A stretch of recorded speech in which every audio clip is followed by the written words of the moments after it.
Bonsoir mesdames, bonsoir monsieur, ravi de vous retrouver une fois de plus dans ce magazine des dimanches.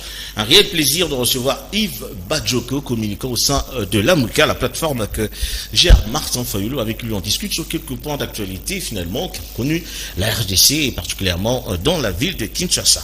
Bonsoir monsieur Badjoko, ravi de vous avoir une fois de plus. Bonsoir, je vous remercie pour cette seconde invitation. Le plaisir est plutôt pour moi. Tout à fait, d'accord. Vous êtes communicant au sein de l'AMUCA. Il faut quand même dire que la semaine ou les semaines dernières, nous avons connu quand même, je veux dire, un couac entre l'AMUCA ou les militants de l'AMUCA contre la police nationale. Je voudrais quand même qu'on entame ça un tout petit peu. Quelle a été votre perception par rapport à cela?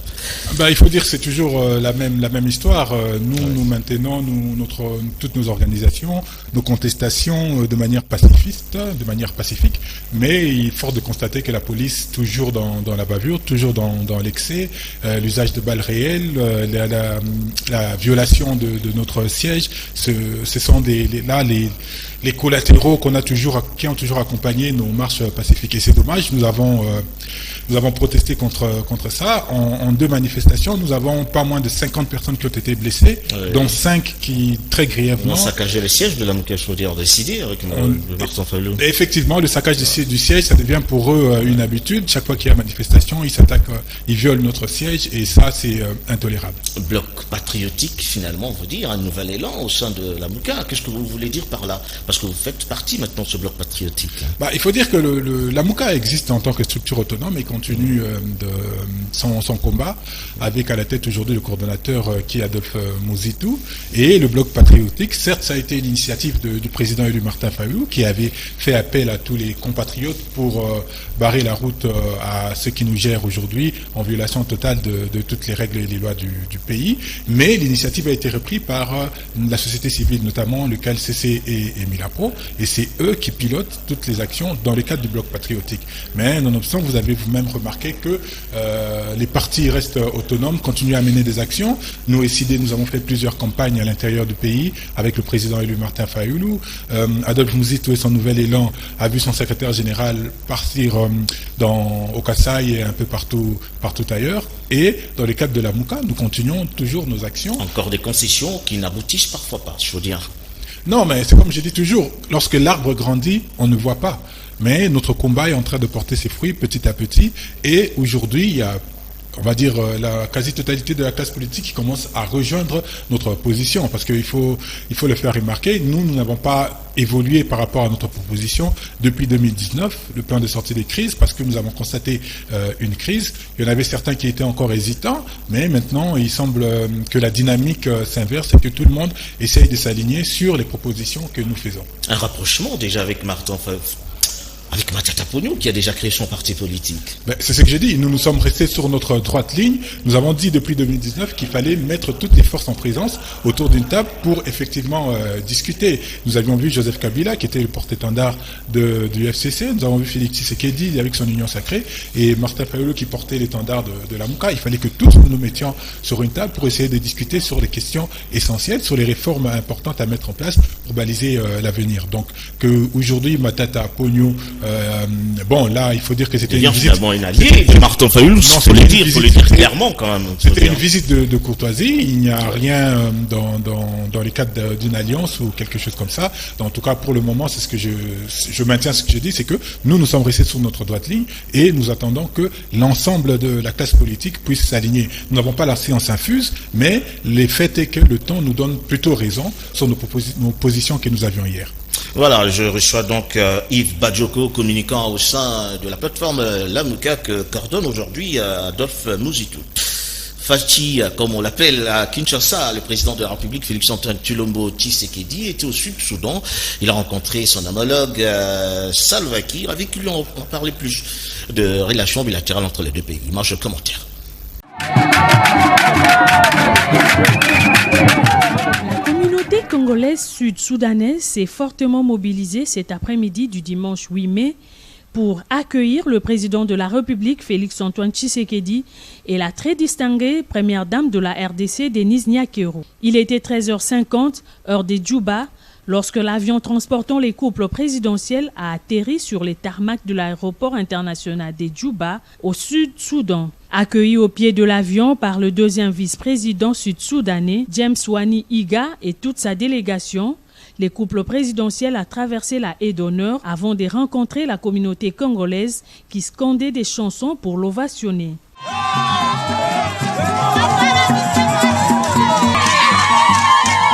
Après l'aéroport, le cortège présidentiel a pris la direction du State House de Djouba, où attendait le général Salva Kiir Mayardi, président sud-soudanais, pour accueillir les couples présidentiels. Après le tête-à-tête de près d'une heure avec son homologue Salva Kiir, où plusieurs points ont été abordés, les deux chefs d'État ont donné un point de presse. Dans son mot de bienvenue, le chef de l'État sud-soudanais a remercié le président congolais pour sa visite historique d'un dirigeant congolais au Soudan du Sud depuis son indépendance en 2011.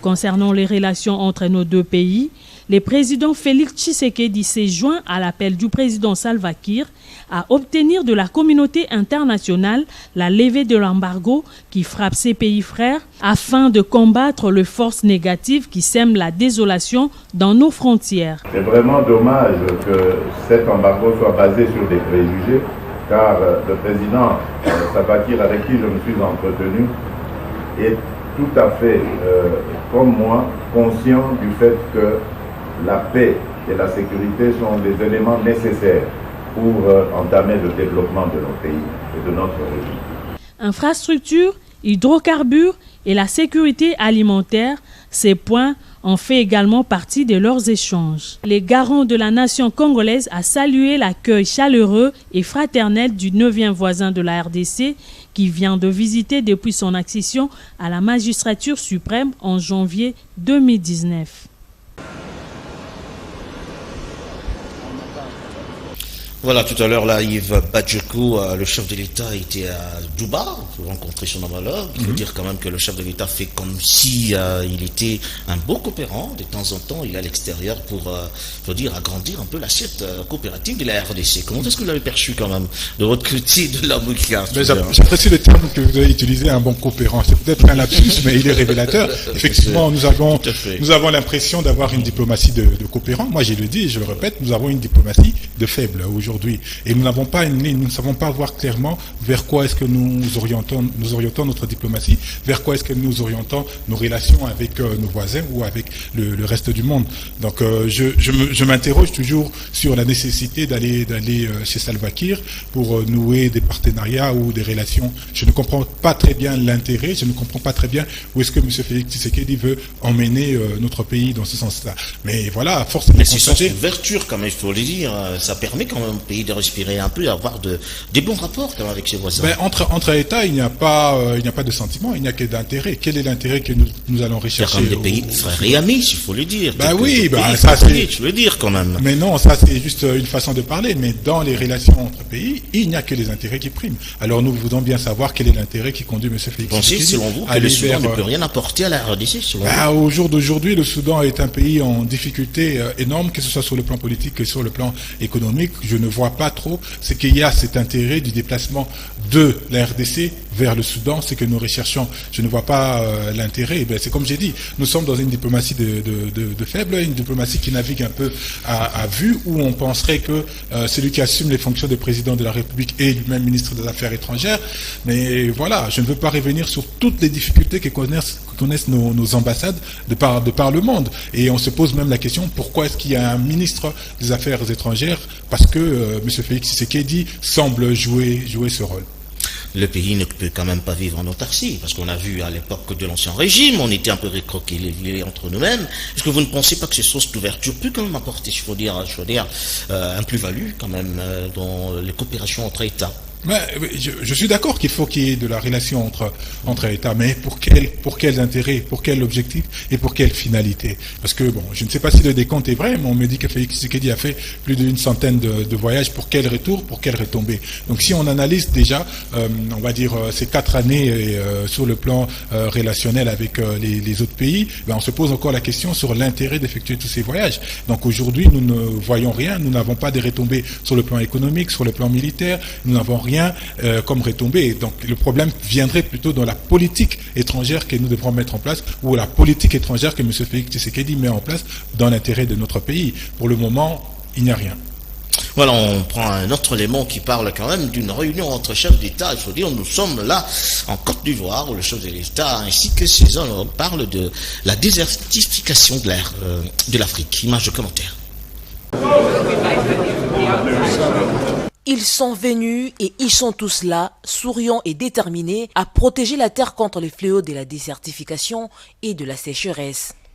Eux, ce sont les chefs d'État et de gouvernement, les ministres, les ambassadeurs plénipotentiaires, les scientifiques et les dirigeants des organisations de la société civile présents à Abidjan, en Côte d'Ivoire, ce lundi à l'ouverture de la COP15, la 15e conférence de l'Organisation des Nations Unies des parties sur la lutte contre la désertification et la sécheresse.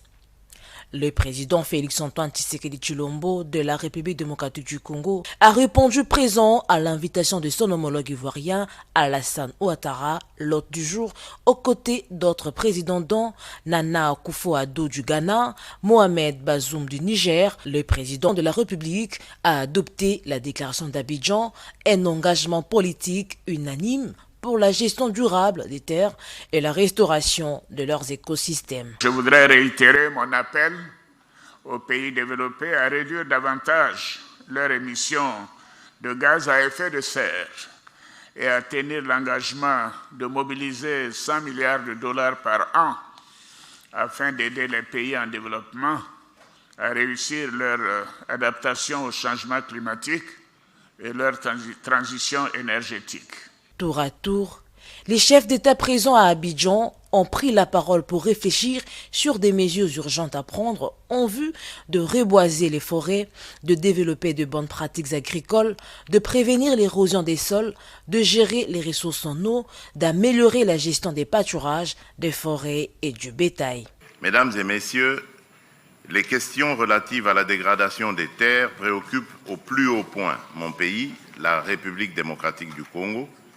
Je tiens à rappeler ici que les forêts congolaises, au sein du bassin du Congo, séquestrent plus de 140 gigatonnes de dioxyde de carbone. Les récentes études scientifiques, basées sur les observations faites à partir d'une tour à flux installée dans la réserve de biosphère de Yangambi, au nord-est de mon pays, attestent que les forêts du bassin du Congo sont actuellement le premier poumon mondial. Initiative d'Abidjan présentée par le chef d'État ivoirien, l'une des réponses de la Côte d'Ivoire à la mise en œuvre des résolutions de la COP15 devrait permettre de mobiliser près d'1 milliard de dollars auprès des bailleurs de fonds pour restaurer les terres dégradées. Voilà, tout à l'heure là, les chefs d'États africains se réunissent pour contrer la désertification en Afrique. Qu'est-ce que vous pensez que la RDC peut jouer un rôle important dans cette activité ? Oui, la RDC, si vous me parlez de la RDC comme État, effectivement, la RDC joue un rôle important, même au-delà de l'Afrique, mais de par le monde. Certaines opinions disent que c'était, ou alors c'est le Brésil qui détenait la pole position en termes de lutte contre le réchauffement climatique. Mais il y a aujourd'hui, grâce aux tourbières, les avis semblent se retourner pour dire que c'est plutôt la RDC qui est la première, le pays solution, comme on l'appelle déjà, je peux dire. Bah, moi, je ne veux pas ce terme parce que ça nous met dans une position un peu trop satisfaisante, trop confortable, pays solution. Mais dans la réalité, on ne voit pas trop les retombées de ce pays solution. Mais il est essentiel, il est vrai qu'il faut lutter contre la désertification qui n'arrête pas de s'agrandir, mais il faut qu'on le fasse dans l'intérêt des populations, dans l'intérêt des pays africains. Il ne faudrait pas que ce soit une lutte juste pour faire beau, parce qu'aujourd'hui la question climatique occupe une place centrale dans la diplomatie mondiale, dans les relations de par le monde et dans la gestion globale du monde, que nous allons tête baissée et que nous ne sachions pas mesurer quelles sont les répercussions positives qu'on pourrait... Il y aura quand même, je veux dire, des répercussions financières, comme on a dit. On a déjà cité plus de 500 millions de dollars qui doivent venir par rapport à notre forêt qu'il faut protéger. Mais ça fait combien? C'est déjà quelque chose mais ça fait combien d'années? Avance déjà. Ça fait combien d'années que les pays pollueurs prennent cet engagement, mais qui ne le respectent pas? C'est ça la question. C'est ce que j'ai dit. Alors quelle démarche, selon vous, On doit mener, il faut dire, la RDC doit mener, pour finalement rendre cette activité plus rentable pour l'Afrique et pour le Congo. Vous allez effectivement me faire revenir vers ce dont nous parlions tout à l'heure, c'est dans la diplomatie. Ouais. Il faut que sur le plan diplomatique, nous sachions vendre notre capacité à capter du carbone. Mais aujourd'hui, ça ne se fait pas. C'est plutôt là qu'il faudrait que nous puissions nous battre. Je vois aujourd'hui que c'est essentiellement l'Afrique qui fait un peu cette barrière pour lutter contre la désertification, mais en réalité, cette désertification est une conséquence de ce que les pays industrialisés ont fait. Ils sont responsables de cette dégradation de la nature, de l'environnement et de l'écosystème. Alors, c'est eux qui devaient être le centre pour payer pour ça. Ils ont inventé le concept de pollueur-payeur, mais jusqu'à aujourd'hui, on ne voit rien. Je crains que nous soyons bercés effectivement d'illusions en nous disant voilà des termes tels que pays solution, pollueur payeur, mais que dans l'effectivité nous n'avons aucune retombée de toutes ces. Vous pensez que c'est un problème de leadership, je veux dire africain? Oui, je pense effectivement que c'est un problème de leadership. Mais maintenant, si je veux prendre le cas de la RDC spécifiquement, la question est encore beaucoup plus importante. Mais de manière générale, je pense que c'est un problème de leadership des pays africains. Voilà, on prend un troisième élément qui parle de la causerie morale entre le chef de l'État et les FARDC. Là, on retrouve le chef de l'État au milieu de la police nationale ainsi que des militaires congolais pour parler de la moralité au sein de ces institutions.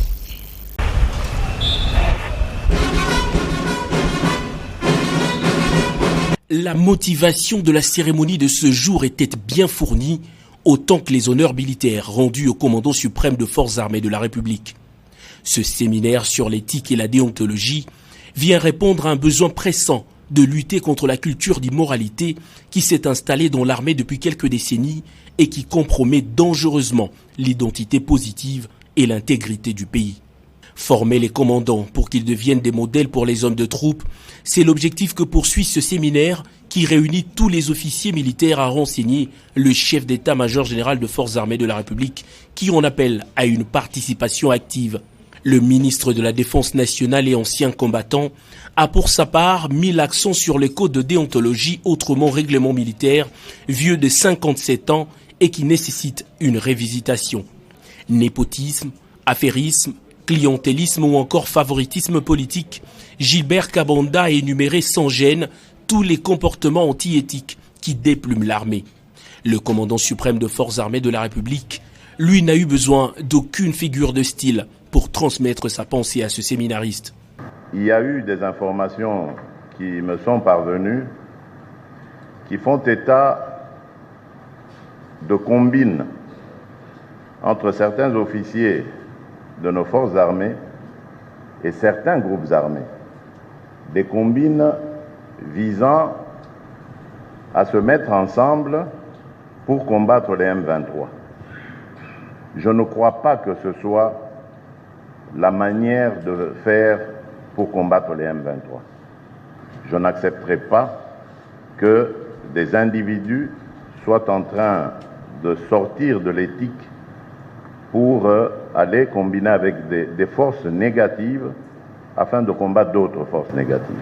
Ce séminaire est l'une ou sinon la dernière opportunité pour les officiers qui piétinent l'éthique et la déontologie militaire de reprendre le bon chemin, a martelé le chef de l'État, Félix-Antoine Tshisekedi Tshilombo. Les résultats engrangés aujourd'hui au niveau sécuritaire ne sont pas à la mesure des efforts que nous avons fournis pour doter notre armée d'instruments nécessaires et utiles à son action.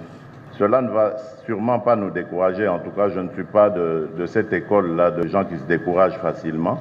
Je vais continuer le combat, mais cette fois, je vais m'attaquer à ceux qui sont responsables de ces contre-performances. Maîtriser les notions fondamentales d'éthique militaire et les règles déontologiques, être capable d'influencer positivement son environnement, réintégrer dans son comportement les règles de conduite vis-à-vis de la population et des institutions de la République, les attentes de ce séminaire sont vitales pour l'avenir de l'armée nationale.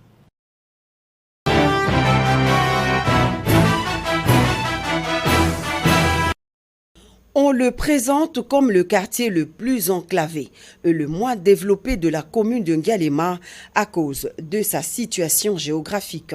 Toutes les voies qui mènent vers Kanlouka sont impraticables ensablés ou embourbés selon les saisons. Et pire encore, les alentours de ce quartier sont également menacés par des têtes d'érosion. Le quartier Kanluka va bientôt se moderniser grâce à la ferme volonté du chef de l'État Félix-Antoine Tshisekedi Tshilombo qui a décidé d'offrir à la population hospitalière de ce coin chaud de la capitale des infrastructures routières modernes. Voilà qui justifie cette liesse et un engouement sans précédent de ses habitants venus en masse tôt ce matin pour accueillir chaleureusement le tout premier chef de l'État qui vient les visiter, une première depuis que la RDC existe. À son arrivée sur le site, à 12h10 précises, pour lancer ses travaux de grande envergure, le président de la République est salué par un comité restreint d'accueil constitué de quelques officiels et membres du gouvernement. Il s'en est suivi un briefing fait par les responsables de l'Office des voiries et drainage sous la supervision du ministre des ITPR. En fait, il va s'agir du redémarrage des travaux de réhabilitation de l'avenue du Cimetière, longue de 1230 mètres, entrecoupée par les ponts Sakombi et Maluku. Les travaux financés exclusivement par le Trésor public vont durer 3 mois et une fois terminés, les ouvrages réhabilités vont faciliter le déplacement des habitants de ce coin qui ne feront plus un grand détour auquel ils sont contraints depuis des décennies. Une joie immense pour la notabilité de Kanluka. Je sens un sentiment de joie de recevoir un président de la République depuis le début de notre pays à l'exception de son indépendance. Nous n'avons jamais reçu un président de la République qui s'implique pour le bien-être de notre population. Et pour en avoir le cœur net, le chef de l'État s'est personnellement rendu sur le site où sera jeté le pont Maluku, traversant la rivière Lubudi. En véritable homme de terrain, Félix-Antoine Tshisekedi Tshilombo, à travers une marche à pied, allant même jusqu'à traverser les eaux de cette rivière, sorti de son lit, a voulu non seulement communier avec la population de ce quartier enclavé, mais aussi palper du doigt le niveau de calvaire que vit au quotidien les habitants de Kanluka.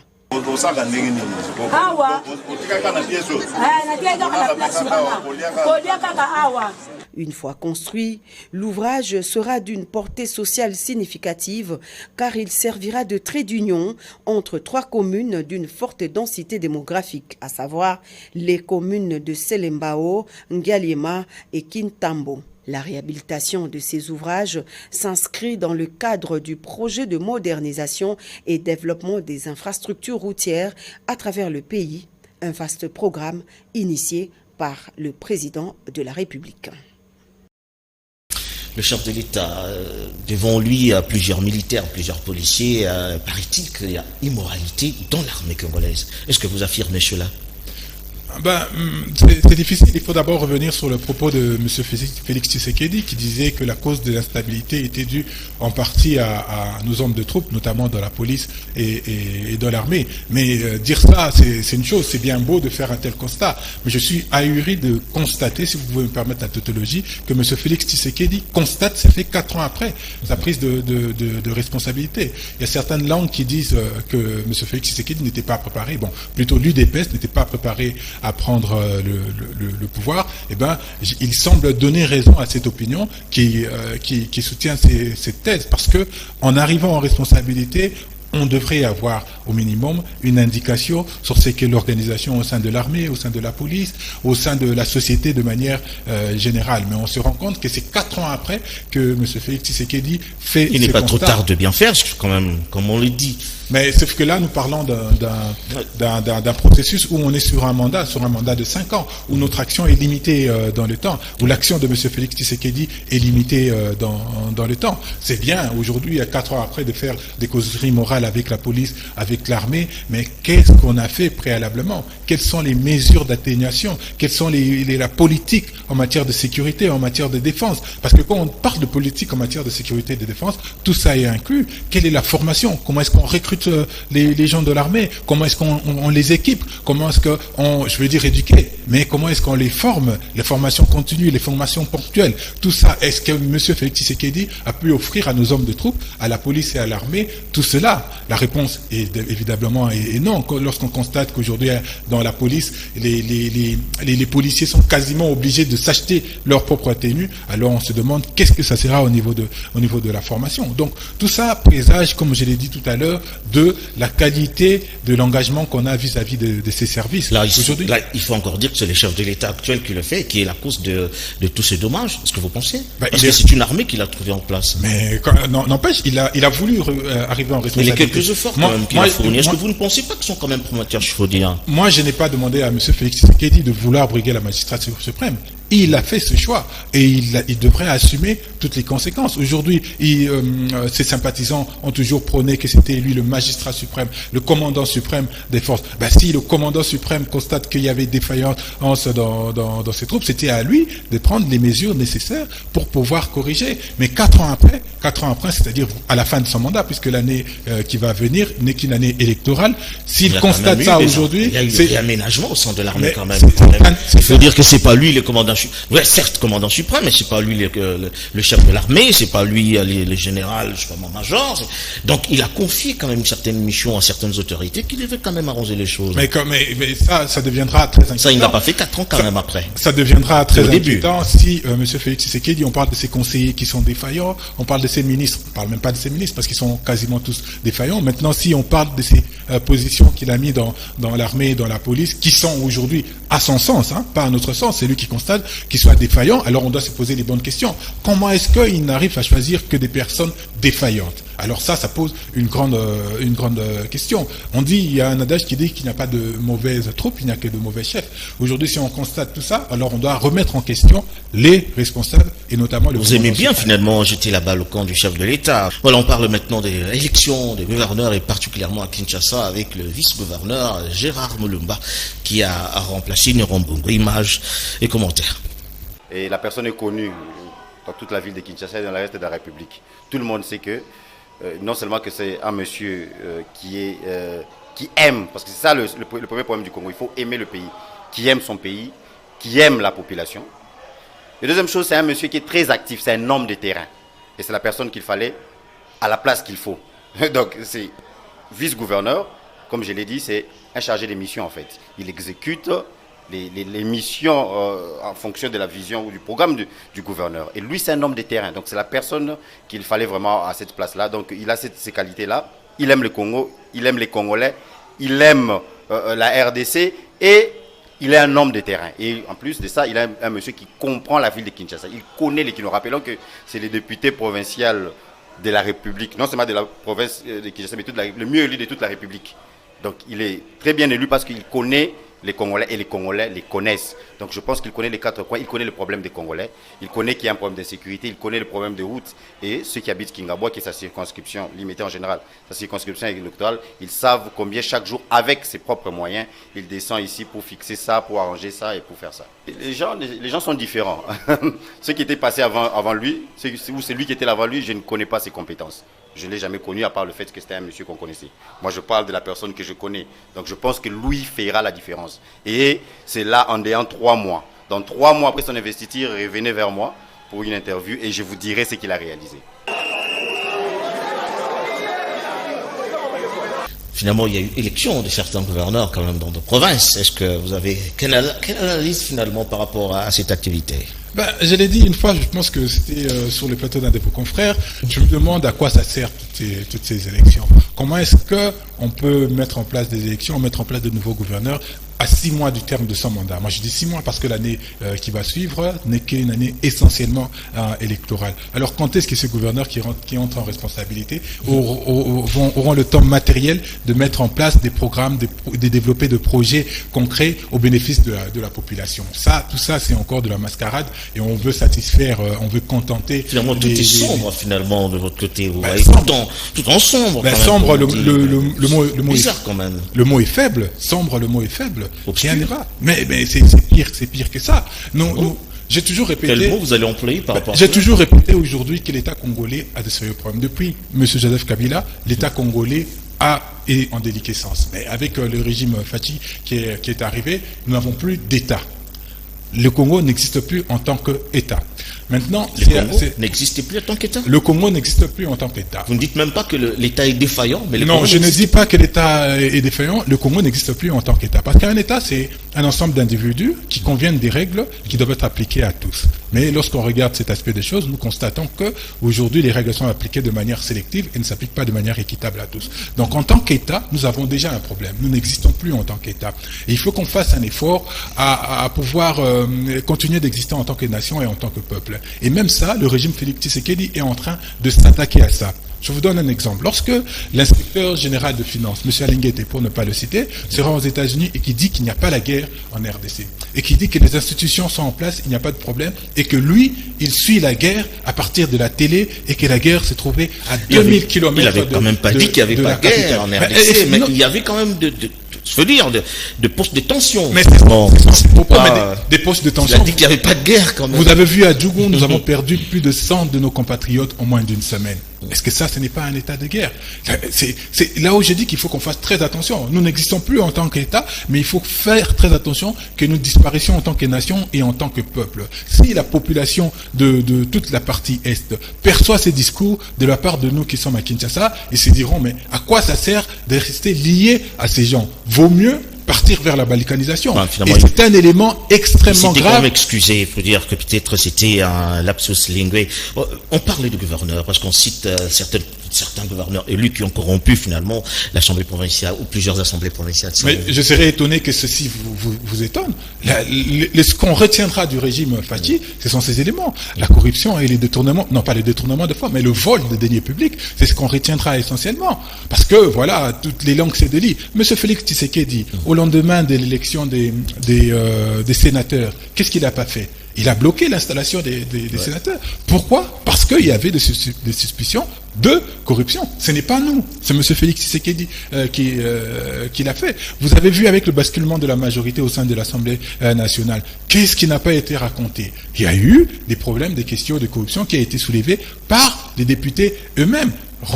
Pour arriver au problème, à la question des gouverneurs de province. Vous avez entendu, il y a un candidat, Diomi Dongala, pour ne pas le citer, qui a crié au fort et qui a déposé une plainte. Mais ça ne s'est pas arrêté là, parce que le président de l'Assemblée provinciale, Jean-Claude Vouemba, lui, il passe à posteriori pour dire, voilà, il y a un candidat qui a tenté de me corrompre. Mais pourquoi, lorsqu'on a tenté de vous corrompre, vous n'avez pas dénoncé automatiquement auprès de la justice? Vous conviendrez avec moi qu'effectivement, c'est la caractéristique première du régime Fachi. Le vol des deniers publics. Finalement, n'auront pas de chance pour décoller, finalement. Mais non, nos provinces subissent la conséquence de ce qui se passe au niveau national, la conséquence des politiques qu'on veut mettre au niveau national. Et bien, nos provinces sont en train de les subir. Donc voilà, comment vous pouvez, je vais prendre en exemple la province du Lualaba. Jusqu'à aujourd'hui, on a un gouverneur qui n'est pas destitué, mais on a un gouverneur qui n'est pas en place. Il est malade? Non, il n'est pas malade. Il est en forme. Il est bloqué à Kinshasa. Pour quelle raison?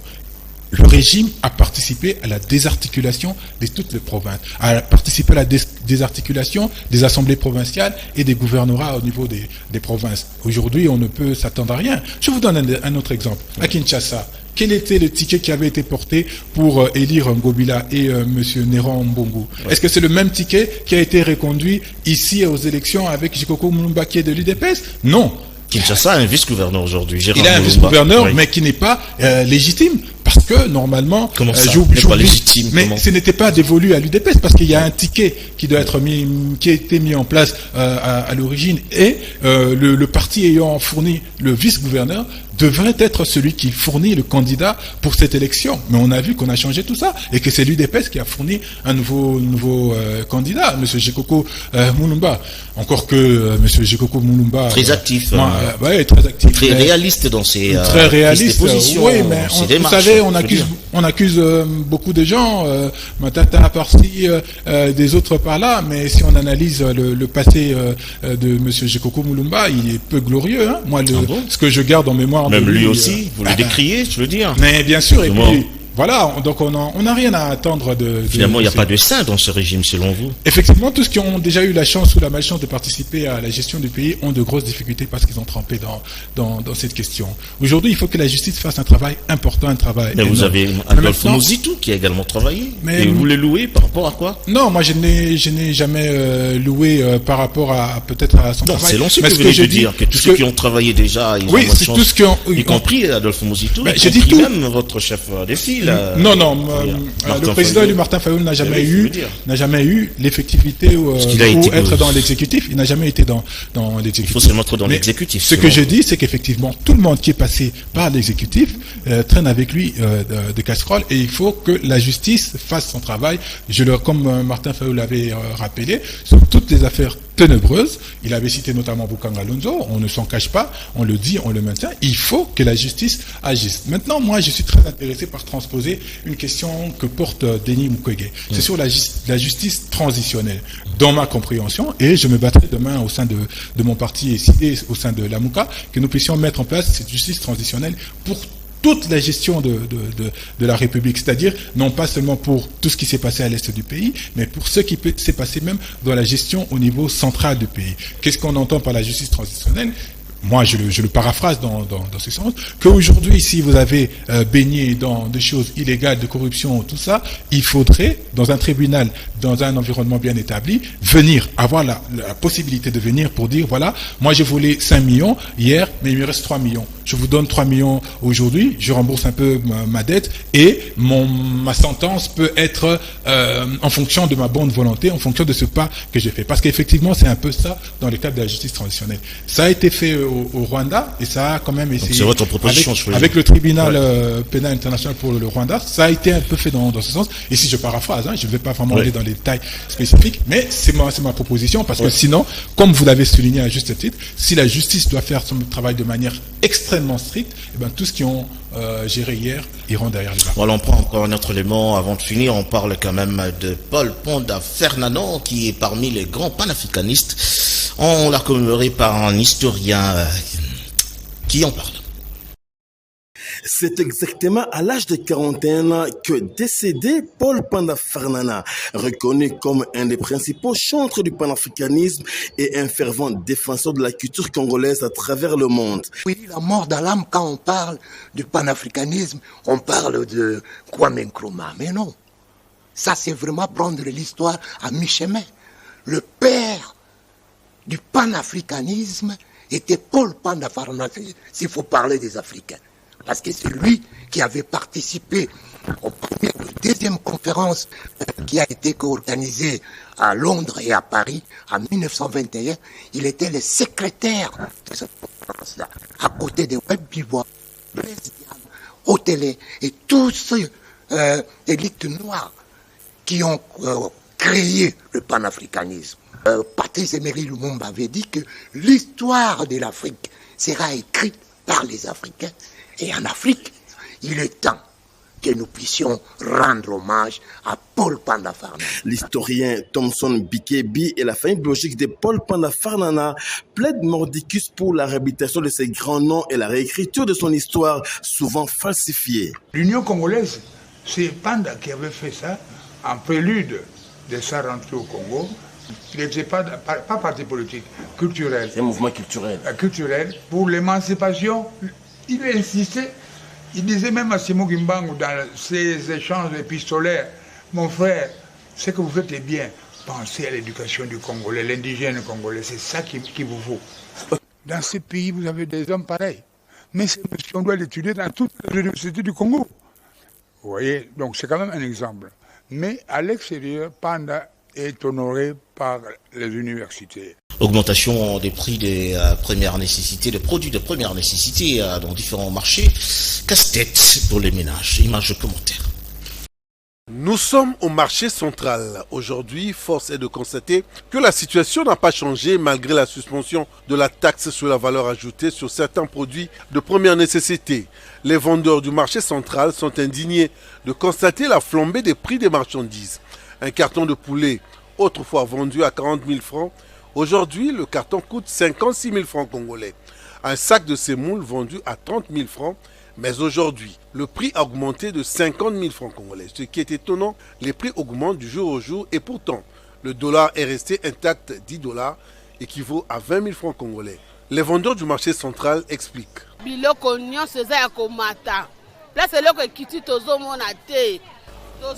Nous sommes fatigués, nous souffrons énormément.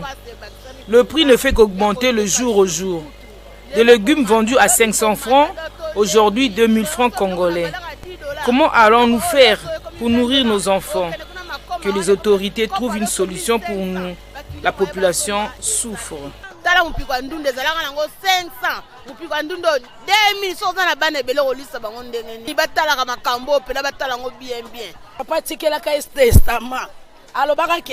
Peuple d'abord. Mais tu comprendre que biloko ezo mataka komata. Est-ce que yé place azali azoyoka ba message toi azoyoka te? Nous souffrons beaucoup. Le peuple d'abord n'est qu'un slogan. Le chef de l'État est notre père. Qu'il prenne en main cette situation que nous traversons. Nous voulons que les prix des denrées alimentaires baissent. Où est passé le slogan le peuple d'abord? Nous souffrons. 10 000 francs, carton quiz 50 000, carton soso 100 000. Bon, tout à fait, na muna kani. Na mfasi président iko pale. Atusike na muna tuko asema. Akamate mabito yake ashukisi. Ndio tunasema président akipe peuple d'abord. Rappelons que le gouvernement congolais avait décidé de suspendre la taxe sur la valeur ajoutée depuis le 20 avril dernier. Ces mesures étaient prises pour baisser les prix des biens de première nécessité. Voilà, les Quinois aujourd'hui, il faut dire, pleurent. Je vais utiliser des termes un peu plus pour faire comprendre le message par rapport au prix des denrées alimentaires dans le marché. Comment est-ce qu'aujourd'hui on peut percevoir cette politique économique de la RDC?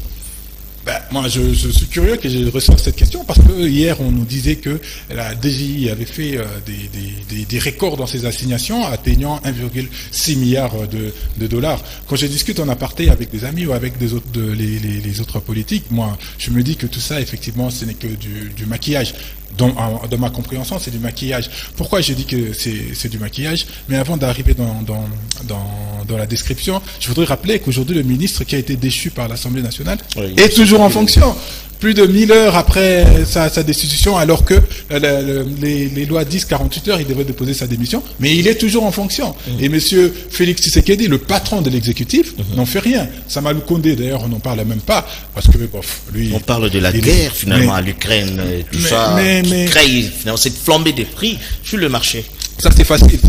Effectivement, la guerre en Ukraine a des répercussions sur certains pays du monde. Il y a des pays qui ont leur économie résiliente et qui se voient maintenir une certaine stabilité. La question que vous avez posée est essentielle en disant quelle est la politique économique que le pays a mise en œuvre. Mais aujourd'hui, la réalité est que rien ne s'est fait. Il n'y a aucune politique que ce gouvernement suit. Parce qu'à un coup, on devrait aller, on a trouvé la solution avec les pêcheurs de Kinkole, et un autre coup, il fallait qu'on aille pêcher des poissons chinchards en Namibie. Vous voulez dire Waitatone, selon vous, ce que vous voulez dire? Effectivement, c'est du Vous aimez bien finalement des termes forts. Ah mais non, mais voilà, revenons un peu à l'accession de M. Félix Tshisekedi. Il a institué des programmes de 100 jours qui n'étaient pas un projet de gouvernement. Où est-ce qu'on est arrivé? Nulle part. Il a institué le projet Chile-Gelou, encore en tâtonnement, et c'est erreur. Nulle part. Il a institué Kinshasa-Bopeto. Où est-ce que nous sommes? La ville est extrêmement sale. Vous vous rendez compte même que pendant qu'il y a Kinshasa-Bopeto, il y a encore un autre projet Gombe-Bopeto. Donc on ne comprend pas qu'est-ce qui se passe. C'est effectivement